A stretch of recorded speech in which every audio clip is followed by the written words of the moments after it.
हाँ बच्चे, हमने पढ़ा था संज्ञा पद बंध। जो संज्ञा का काम करे उसे संज्ञा पद बंध। क्या एक से अधिक पद मिलकर जब संज्ञा का काम करते हैं तो उसे संज्ञा पद बंध कहते हैं।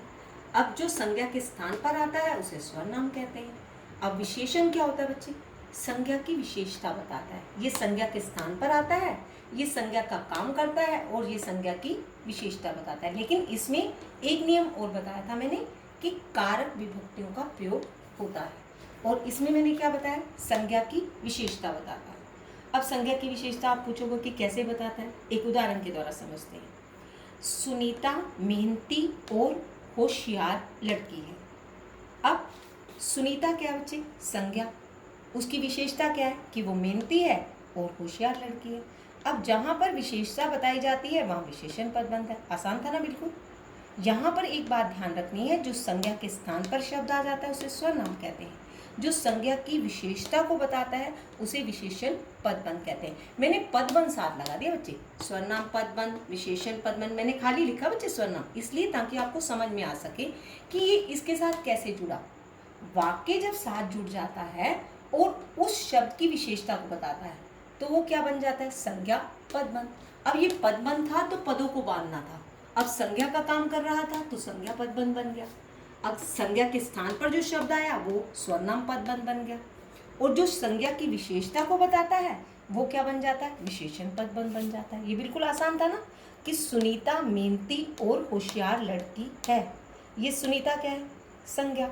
अब जो संज्ञा है वो किसकी विशेषता बता रही है? कि वो मेहनती है और होशियार है।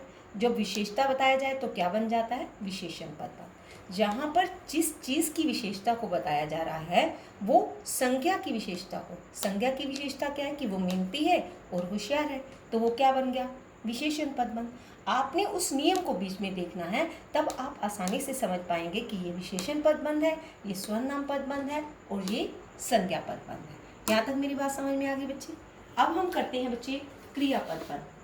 अब क्रिया तो आपको पता होगा, काम का करना या होना पाया जाए उसे क्रिया पदबंध कहते हैं।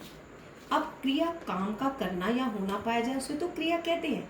ये कौन कौन सी क्रिया होती है बच्चे? सकर्मक क्रिया और अकर्मक क्रिया। सकर्मक क्या होता है बच्चे? जिसमें कर्म साथ कार्य करता है, और अकर्मक क्या होता है? जिसमें कर्म के बिना चलता है। जहाँ कर्म साथ चलता है, मैं कहती हूँ वह चलता है। अब ये अकर्मक है, ये सकर्मक है। वह तेज चलता है। अब इसमें कर्म कार्य कर रहा है, तेज चलता है, तो वो सकर्मक हुआ। वह चलता है तो क्वेश्चन पूछ के देखो कैसे चलता है, तो जवाब आता है? नहीं आ रहा ना, तो वो अकर्मक। जो बिना कर्म के है वो अकर्मक, जो कर्म के साथ चलता है वो सकर्मक। तो क्रिया पदबंध क्या हुआ? काम का करना या होना पाया जाए उसे क्रिया पदबंध कहते हैं।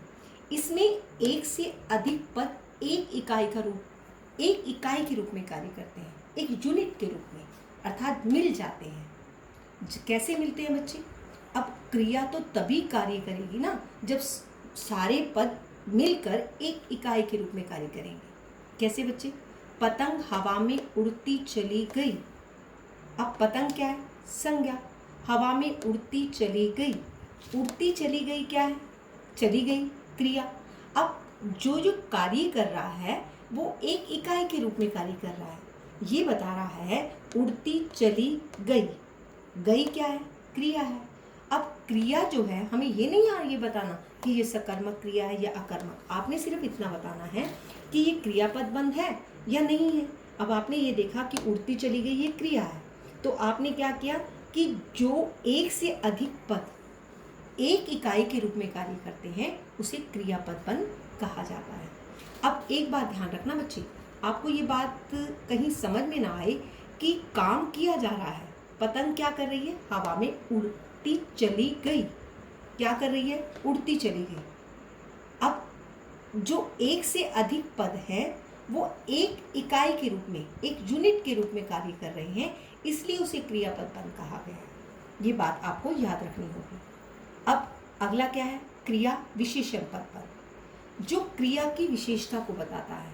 यहाँ पर क्रिया काम कर रही है, काम का करना या होना पाया जाए उसे क्रिया कहा जाता है। लेकिन यहाँ जो क्रिया की विशेषता को बताता है उसे क्रिया विशेषण पदबंध कहते हैं। जो काम किया जा रहा है उसकी विशेषता, तो क्या बन जाएगा? क्रिया विशेषण। यहाँ तो काम किया जा रहा है, लेकिन यहाँ क्रिया की विशेषता को बताया जा रहा है। जहाँ काम करने की विशेषता को बताया जाता है वहाँ क्रिया विशेषण पदबंध होता है। वह बहुत जोर से बोलता है। अब बोलता है क्रिया है, क्या कर रहा है? विशेषता क्या है कि जोर से बोल रहा है। तेज बोलता है या जोर से बोलता है या धीरे बोलता है, वह धीरे धीरे चलता है, धीरे धीरे इसकी विशेषता है। अब जो क्रिया की विशेषता को बताता है वो क्या होता है? क्रिया विशेषण पदबंध। ये बच्चे बिल्कुल आसान है, लेकिन इसके नियम को समझना जरूरी है। मैंने क्या बताया था पहले?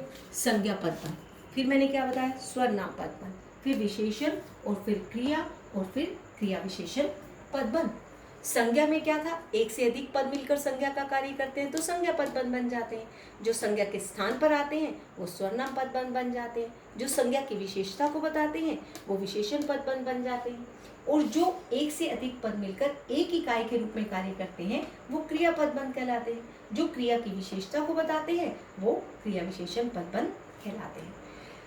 पदबंध क्या है, किसे कहते हैं, वो कैसे बनता है और उसके भेद क्या हैं, आज आपने इसे समझा। कहीं से आपको समझ में नहीं आया हो तो आप मुझसे पूछ सकते हैं। Thank you very much.